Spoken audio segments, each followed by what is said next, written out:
जय हिंद साथियों। इस वीडियो में हम लास्ट 6 मंथ का साइंस एंड टेक्नोलॉजी का करंट अफेयर देखेंगे। काफी इंपॉर्टेंट क्वेश्चंस हैं।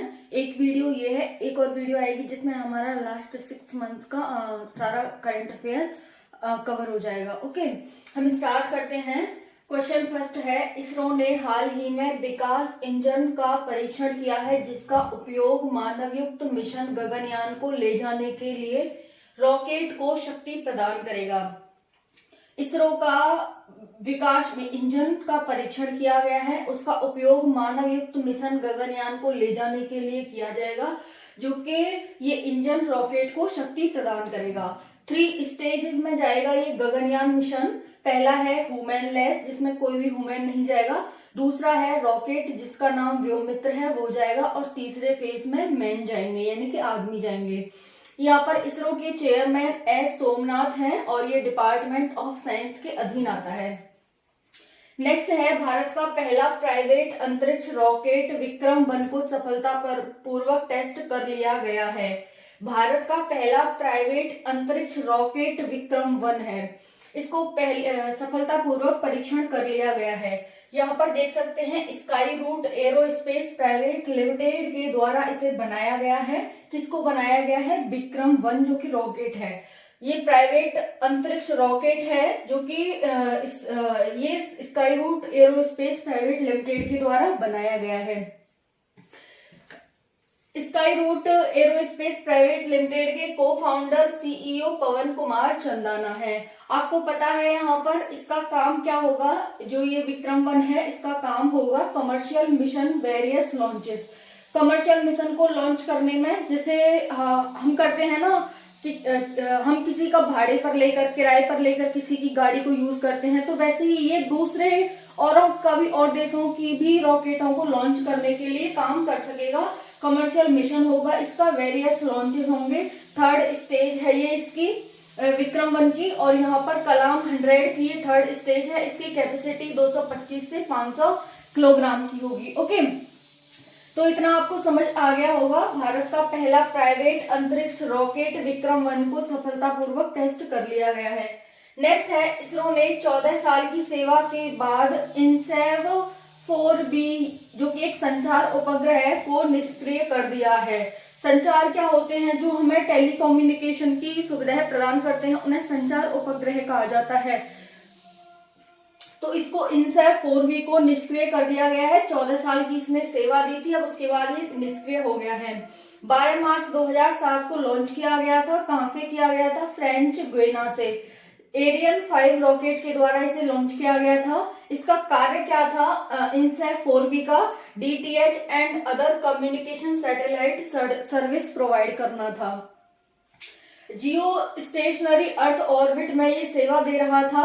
GEO कहते हैं हम जियो अर्थ ऑर्बिट को शॉर्ट फॉर्म में। फिर है यहाँ पर 3025 किलोमीटर की कम्युनिकेशन सैटेलाइट थी। ये इतने किलोग्राम की कम्युनिकेशन सैटेलाइट थी इनसैव 4B। यहाँ पर इतना आपको क्लियर हो गया होगा। इसरो के द्वारा 14 साल की सेवा के बाद इनसैव 4B को निष्क्रिय कर दिया गया है। नेक्स्ट है, इसरो ने EOS-04 सैटेलाइट को PSLV C52 द्वारा सतीश धवन अंतरिक्ष केंद्र से लॉन्च किया है। कौन सा है? EOS-04 सैटेलाइट है ये। PSLV polar synchronous launch vehicle C52 type का है ये। सतीश धवन अंतरिक्ष केंद्र, जो कि श्रीहरिकोटा आंध्र प्रदेश में है, वहां से इसे लॉन्च किया है। यहाँ पर देख सकते हैं इसके काम क्या होंगे। EOS-04 के कम्युनिकेशन इन्वॉल्वमेंट के लिए इसे लॉन्च किया गया है। ये कम्युनिकेशन बैठाएगा और दूसरी बात है यहाँ पर इन्वॉल्वमेंट की पता करेगा, इसके लिए इसे लॉन्च किया गया है। 1710 किलोग्राम वेट का है ये। सन सिंक्रोनस पोलर ऑर्बिट में इसे लॉन्च किया गया है। कितनी दूरी पर? 529 किलोमीटर की दूरी पर। ये सन सिंक्रोनस पोलर ऑर्बिट क्या होता है? देखो, ये यहाँ पर हमारा अर्थ है, ये हमारा यहाँ सूर्य है। इसके हमने यहाँ पर इसे एक पॉइंट पर इसे स्थापित कर दिया है। यहाँ पर जैसे कि मान लो 12 बजे यहाँ पर सूर्य आएगा तो उसकी किरणें इस पर पड़ेंगी, एक जगह पर स्थापित कर दिया है, जिससे कि कम्युनिकेशन और यहाँ पर इन्वायरमेंट का ये पता बताता रहेगा हमें। ओके, इसी को कहते हैं, क्योंकि सन से आपको पता चल रहा है तो आप ऐसे पता लगा सकते हैं कि यहाँ पर ये सन होगा और इसके एक पॉइंट पर इसे फिक्स कर दिया जाएगा, जिससे कि जिस टाइम पर वो सूर्य उस जगह पर आएगा जितने भी बजे, तो हमें वहां की वो जानकारी प्रोवाइड कर देगा। ओके, यहाँ पर same time and same spot आप यहाँ पर देख सकते हैं। अब नेक्स्ट देखते हैं, इसका दूसरा नाम EOS 04 का सेकंड नेम क्या है, RISAT यानी कि रीसेट भी है। नेक्स्ट है GSAT 24 India communication satellite successfully launch by ISRO. GSAT 24 India communication satellite. GSAT 24 क्या है, इंडिया का कम्युनिकेशन सैटेलाइट है, जो कम्युनिकेट करने के लिए हम जिसे यूज करते हैं। एक जगह से दूसरी जगह हम बात पहुंचा रहे हैं तो किसके माध्यम से पहुंचा रहे हैं, सैटेलाइटों के माध्यम से। ओके, तो यहाँ पर देख सकते हैं, अब ये यहाँ पर है NSIL new space India limited. NSIL की फुल फॉर्म क्या है, न्यू स्पेस इंडिया लिमिटेड का पहला डिमांड ड्राइवर सैटेलाइट था ये। कौन सा, इंडिया कम्युनिकेशन सैटेलाइट GSAT 24, ये पहला था NSIL का पहला डिमांड ड्रिवन सैटेलाइट था। GSAT 24 6 मार्च 2019 को ये कमर्शियल कार्य के लिए स्थापित किया गया था। ये NSIL किस एक्ट के माध्यम से बनी थी, तो कंपनी एक्ट 2013 के तहत गठित किया गया था।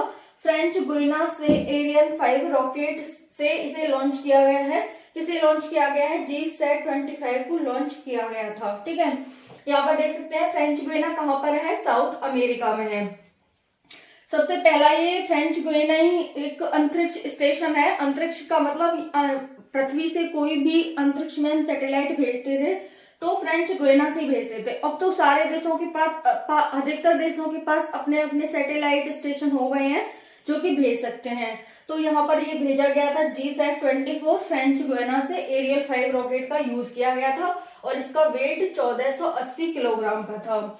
कमर्शियल के लिए यहाँ पर देख सकते हैं जैसे DTH सर्विस हो गई, टाटा प्ले के द्वारा इसे लॉन्च किया गया है। ये जो GSAT 24 है ये सिर्फ टाटा प्ले को ही, जो टाटा कंपनी है उसको ही सर्विस प्रोवाइड करेगा, क्योंकि उसके द्वारा ही इसे इसमें मतलब पैसा लगाया गया है इस वजह से। तो जितना भी वहां से डाटा आएगा इस सैटेलाइट के माध्यम से तो सारा टाटा को जाएगा और टाटा की मर्जी है वो किसी और कंपनी को प्रोवाइड कराता है या नहीं कराता है। इतना क्लियर हुआ। अब नेक्स्ट देखते हैं, इसरो ने चंद्रयान 2 मिशन उपग्रह ने पहली बार सोलर प्रोटॉन इवेंट्स का पता लगाया है।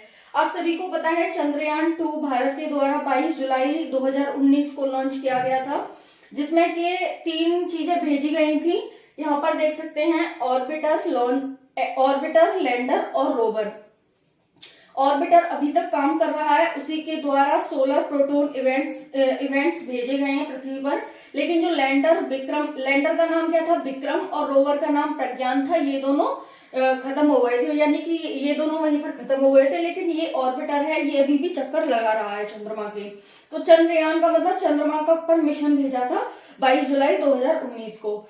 इतना समझ आ गया। अब ये क्या है, सोलर प्रोटॉन इवेंट्स क्या होते हैं, तेजी से ये निकलती हैं, एक तरह की वेव होती हैं जो कि तेजी से निकलती हैं तथा हीट बढ़ाने का काम करती हैं। यहाँ पर देख सकते हैं जो चंद्रयान 2 है 22 जुलाई 2019 को लॉन्च किया गया था। 2:43 पर दोपहर 2 बजे से लॉन्च किया गया था। इतना क्लियर हुआ इसमें कि इसरो ने चंद्रयान 2 मिशन उपग्रह पहली बार सोलर प्रोटॉन्स इवेंट्स का पता लगाया है। अब नेक्स्ट क्वेश्चन है, भारत अपना पहला शुक्रयान 1 मिशन को दिसंबर 2024 में लॉन्च करने वाला है। भारत का पहला शुक्रयान मिशन का मतलब भारत का पहला मिशन होगा जो शुक्र पर जाएगा, शुक्र ग्रह पर जाएगा दिसंबर 2024। अगर ये दिसंबर 2024 में नहीं जा पाया तो फिर 2031 में जाएगा। ओके, क्योंकि 7 साल बाद पृथ्वी के पास आ जाएगा शुक्र। इस वजह से शुक्र को पृथ्वी की बहन भी कहा जाता है, क्योंकि वो पास में ही पड़ती है और उसका और पृथ्वी का इन्वायरमेंट लगभग सेम जैसा ही है। इसी वजह से उसको पृथ्वी की बहन भी कहा जाता है।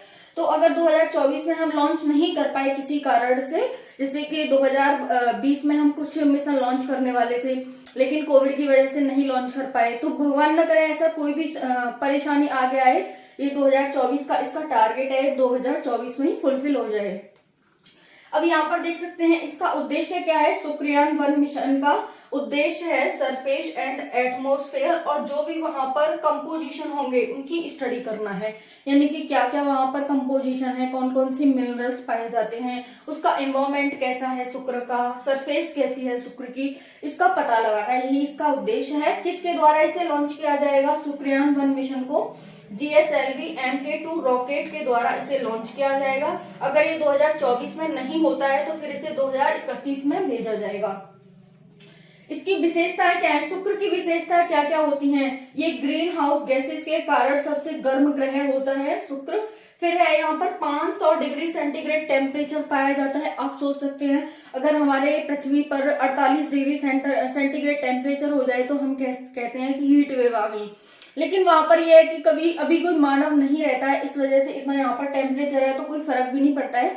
लेकिन सबसे ज्यादा इसका टेम्परेचर 5000 डिग्री सेंटीग्रेड है।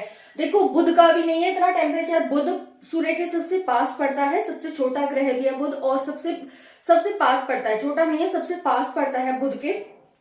शुक्र पृथ्वी सूर्य से काफी दूर है, लेकिन उसके बावजूद भी क्या है, शुक्र है वो सबसे गर्म ग्रह है। 500 डिग्री सेंटीग्रेड का टेम्परेचर है। ये लेड को भी पिघला सकता है। अगर शुक्र पर कोई भी लेड की चीज पड़ी होगी तो उसे भी पिघला सकता है। नेक्स्ट है यहाँ पर लेड को पिघला सकता है, और ये ईस्ट टू वेस्ट रोटेट करता है।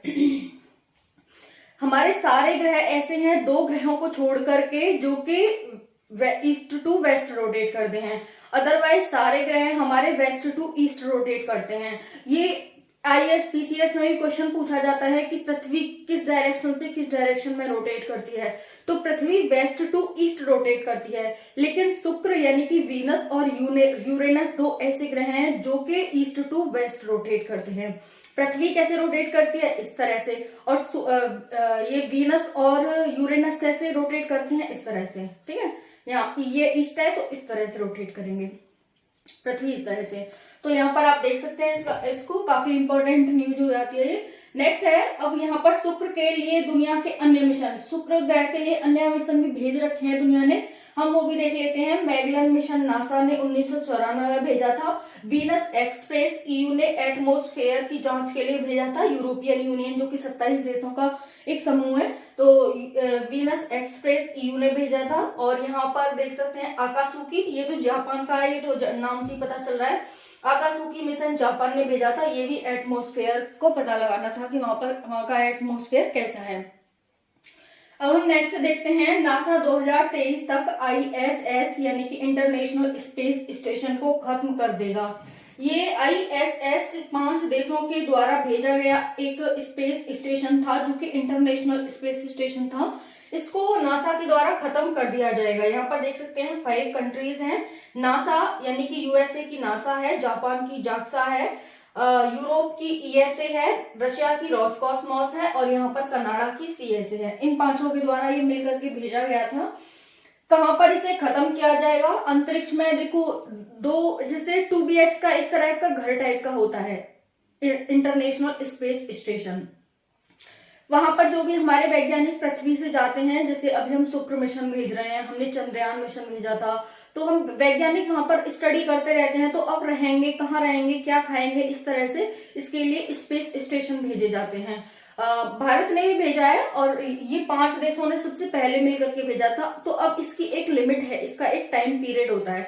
तो अब ये खराब होने वाला है, इस वजह से अंतरिक्ष में ही इसे डिजोल्व न करने की वजह से इसे पृथ्वी पर लाकर पैसिफिक ओशन में एक पॉइंट है जिसका नाम यहाँ पर देख सकते हैं, पॉइंट नीमो पर इसे खत्म किया जाएगा। यानी कि ऊपर से लाकर के इसे पैसिफिक ओशन में नीमो पॉइंट पर खत्म कर दिया जाएगा, जहां पर कोई इंसान नहीं रहता है, और पानी में ये डिजोल्व हो जाएगा इस तरह से। ओके, तो अब हम नेक्स्ट देखते हैं। नीचे आपको दिखाई दे रहा है 9th क्वेश्चन।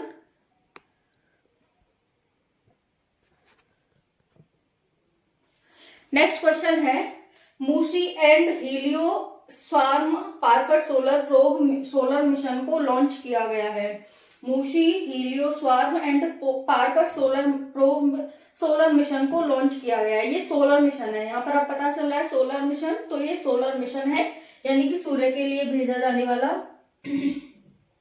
मिशन है। इसे लॉन्च किया गया है सन की स्टडी के लिए। यहाँ पर देख सकते हैं मल्टी सैटेलाइट सोलर एक्सप्लोरर। काम क्या होगा इसका, सन के कोरोना एंड मैग्नेटिक